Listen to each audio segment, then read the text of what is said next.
Greetings, everyone, and welcome to First Thoughts on a Friday. Wow, it is beautiful out right now. It's cloudy, but it's 50-some degrees. Feels great. Drinking my coffee in my... it's not my Santa mug. That's my Frosty the Snowman mug.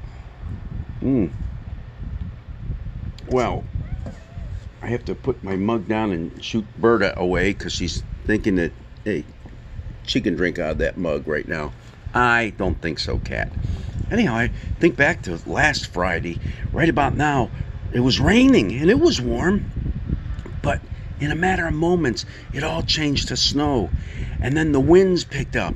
And we ended up having the most horrific blizzard we've ever seen in this neck of the woods.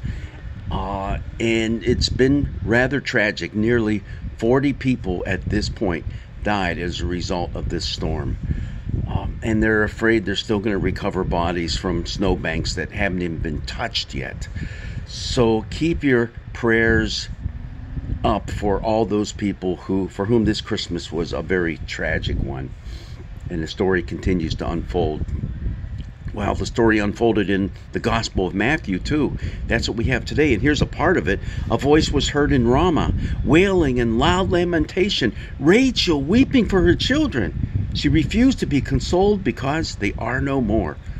Wait a minute, this is part of the Christmas story? Rachel weeping for her children because they aren't anymore? What's that all about?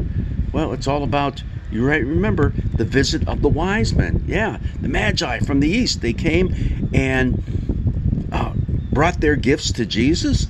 That's really the Epiphany story, which is celebrated on January the 6th.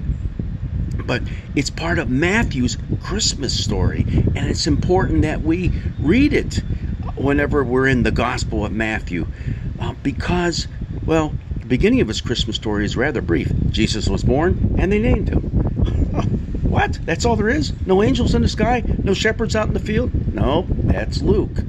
So, this is the part that connects Jesus to the Older Testament. It connects Jesus to Moses. To Moses, yeah. Moses, who led his people out of slavery. Jesus is about to lead us out of slavery. A new exodus, a different kind of exodus, one from our slavery to sin and death. That's why it's so important we look at it. And when those wise men came, of course, that got Herod all riled up. Herod, who ruled that territory, because, what? You're talking about a king being born? Hey, I'm the king. Well, he really wasn't. Caesar is king.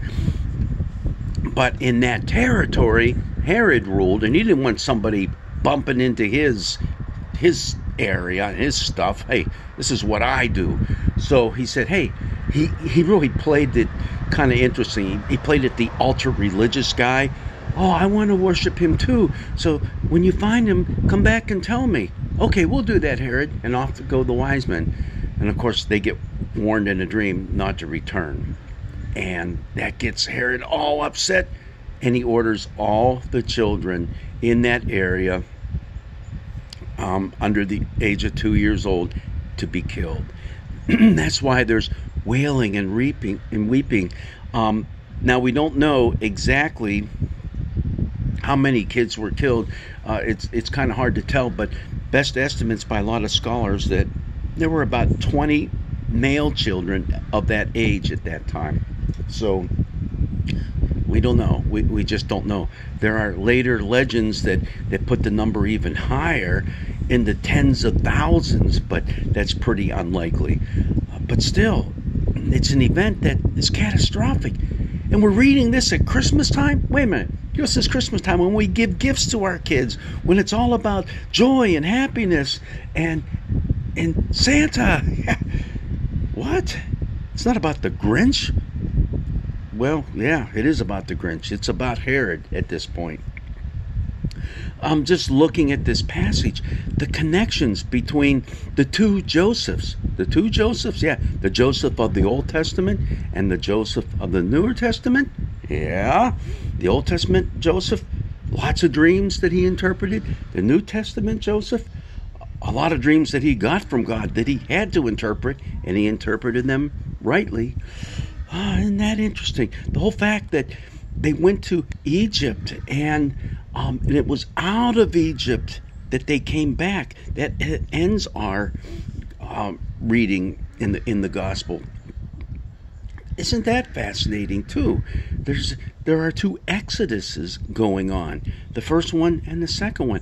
There's also in this mention of Rachel. There's that connects to the great exile that the people went through when they went into Babylon and were there for almost 2 generations before they returned under Cyrus the Persian to their homeland in Jerusalem.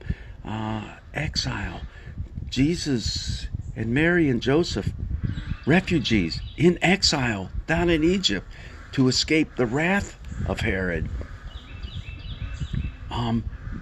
The voice that was heard in Ramah, Rachel weeping, she's weeping for the exiles and those children who died while in exile.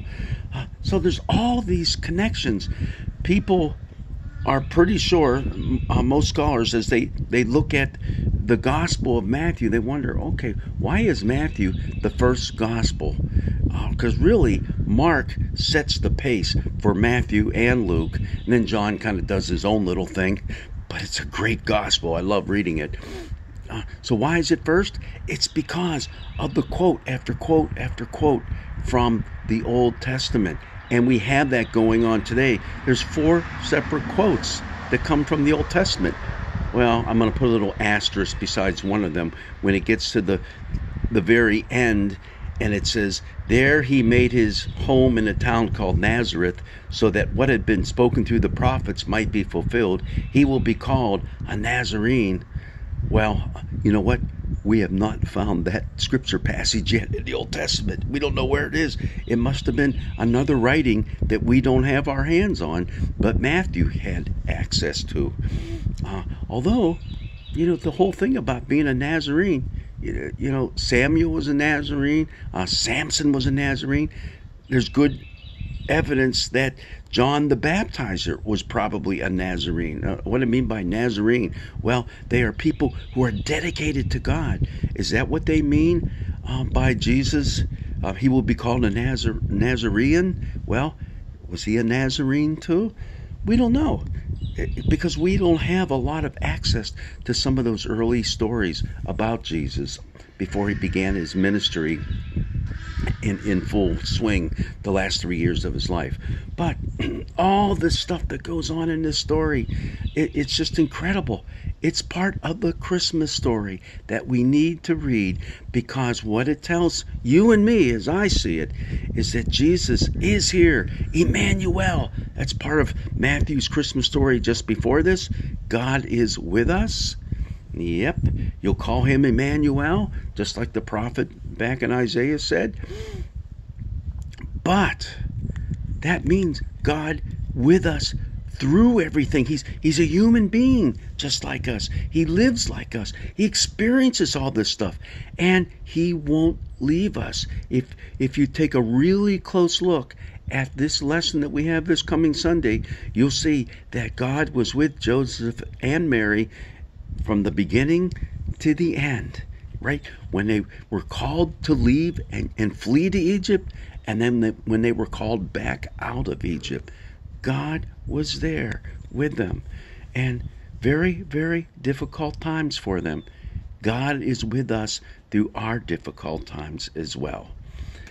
And this is just the start of year A in a revised common lectionary cycle in which we take a real close look at Matthew.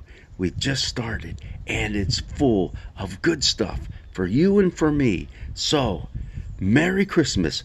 Open up this Christmas present as we see God, Emmanuel, work in the life of Mary and Joseph, but in our lives as well.